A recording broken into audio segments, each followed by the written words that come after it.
Hi hello നമസ്കാരം. Radio നീതിൽ 107.8 FM പാട്ട് വിശേഷത്തിലേക്ക് സ്വാഗതം. കൂടെയുള്ളത് ഞാൻ RJ ഫർസാനയാണ്. ഇന്ന് പാട്ട് വിശേഷത്തിൽ പാട്ടിന്റെ വിശേഷങ്ങളുമായി എത്തിയിരിക്കുന്നത് ഒരു ലിറിസിസ്റ്റ് ആണ്, സിംഗർ ആണ്, കൂടാതെ മ്യൂസിക് കമ്പോസർ ആണ്. അതിലെല്ലാം ഉപരിയായി നമ്മൾ ഈ ഇടയ്ക്ക് കേട്ടുകൊണ്ടിരിക്കുന്ന ട്രെൻഡിങ് സോങ്ങിന് പിന്നിലെ ഓൾ ഇൻ ഓൾ ആണ്.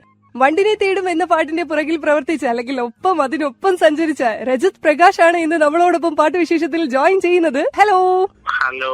രജത് പ്രകാശ് ഒരു ഇൻഡിപെൻഡന്റ് മ്യൂസീഷ്യൻ ആണ്. ഇൻഡിപെൻഡന്റ് മ്യൂസീഷ്യൻസ് എന്ന് കേൾക്കുമ്പോൾ ഇപ്പോൾ അത്ര വലിയ അത്ഭുതമൊന്നും തോന്നത്തില്ല, കാരണം ഇന്ന് ഒരുപാട് പേര് ആ ഒരു മേഖലയിലേക്ക് ഇറങ്ങുന്നുണ്ട്. പക്ഷേ കുറച്ച് വർഷങ്ങൾക്ക് മുമ്പേ ഈ ഒരു തലത്തിലേക്ക് എത്തുമ്പോൾ ഒരുപാട് പ്രതിസന്ധികൾ നേരിട്ടിട്ടുണ്ട് അല്ലേ? ഇവിടെ വരെ എത്താനായിട്ട് കുറെ ബുദ്ധിമുട്ടുകള്, കുഴിവെട്ടി കുറെ പേരുണ്ട് ഈ സീനില്. ആദ്യമൊന്നും ഞങ്ങള് 3 വർഷം മുമ്പ് കഫേ ബിബി അവിടെ പന്നമ്പള്ളി നഗർ ഞങ്ങൾ അവിടെ സ്ഥലമൊക്കെ എടുത്ത് ചെയ്യുന്നത് ചെറിയ ചെറിയ രീതിയിൽ ചിലവൊക്കെ ചെയ്ത് കുറച്ച് ആർട്ടിസ്റ്റുകളൊക്കെ. അന്നും ഹിപ്പ് ഹോപ്പ് ഒന്നും ഇല്ല കേട്ടോ സീനില്. ഹിപ്പ് ട്രാക്ക് റാപ്പൊന്നും കേൾക്കുന്ന പരിപാടിയൊന്നും ഇല്ല.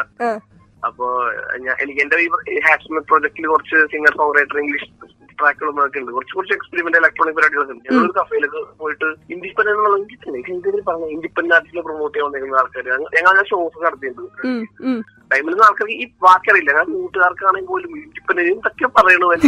ഈ ഒരു 2024 എത്തിയപ്പോൾ അതിനൊക്കെ ഒരുപാട് മാറ്റം വന്നില്ലേ? വളരെ മറ്റുപോയാണ്. ഡ്രാപ്സി മറ്റേ മണവാളത്ത് പ്രൊമോ സോങ്ങില് ആ സാധനം അവന്റെ ഫേസ് കാണിച്ച് പരിപാടി നിർത്തണമെങ്കിൽ ഇപ്പോഴാണെങ്കിൽ വീണ്ടും പണ്ടത്തെ ജാസ്തി പോലത്തെ ഒരു ചെറിയ പരിപാടി വീണ്ടും തുടങ്ങി.